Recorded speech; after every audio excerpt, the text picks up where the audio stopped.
আসসালামুয়ালাইকুম দুজনের রান্নাঘরে আপনাদের স্বাগতম।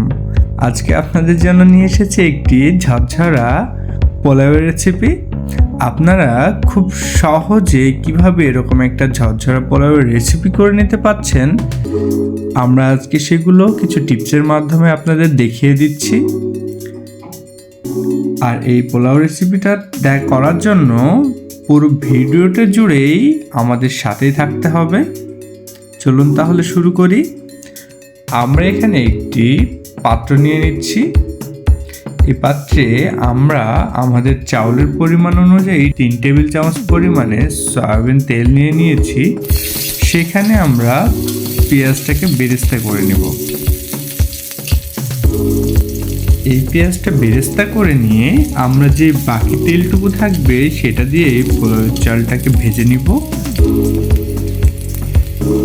আপনারা প্রতি 1 কেজি পোলাও চাউলের জন্য 150 ml পরিমাণ সয়াবিন তেল ইউজ করবেন।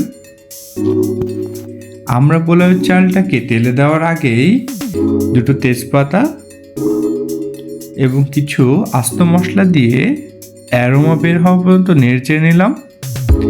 এবার আমরা 20 মিনিট ধরে ভিজিয়ে রাখা পোলাওয়ের চালগুলোকে ছেঁকে নিয়েছি। সেটাকে কিছুটা সময় ঝরঝরা করার জন্য ভেজে নিব। এখানে আপনারা 2 চা চামচ পরিমাণে ব্যবহার করবেন আদা বাটা, সেই সাথে দিয়ে দিবেন স্বাদ মতো লবণ।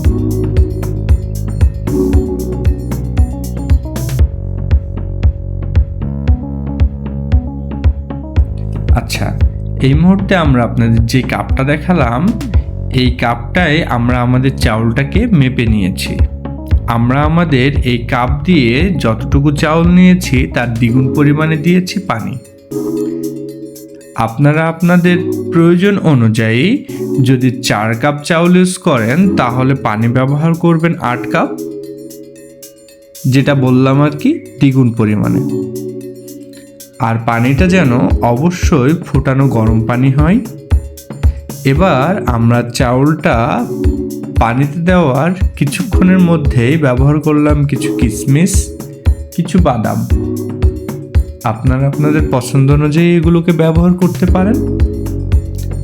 ব্যাস, আমরা আমাদের চুলার হিটটাকে মিডিয়াম রেখে একটি তাওয়া বসিয়ে এটাকে দমে রেখে দিচ্ছি। এবং দমে দেওয়ার পূর্বেই আমরা পেঁয়াজ বেরেস্তা এবং কিছু কাঁচামরিচ উপরে ঠিক যেভাবে দেখছেন এইভাবেই দিয়ে দিতে হবে, দিয়ে দমে রেখে দিতে হবে। তাহলে আমরা খুব সুন্দর একটি স্মেল পাবো এখান থেকে। আমরা এবার প্রথম 5 মিনিট হাই হিটে, তারপর 5 মিনিট মিডিয়াম হিটে, তারপরে 10 মিনিট একদম লো হিটে দমে রেখে দিব পোলাওটিকে। দেখুন আপনাদের সামনে এবার পরিবেশন করেছি কত সুন্দর ঝরঝরে এবং পারফেক্ট একটি পোলাও রেসিপি।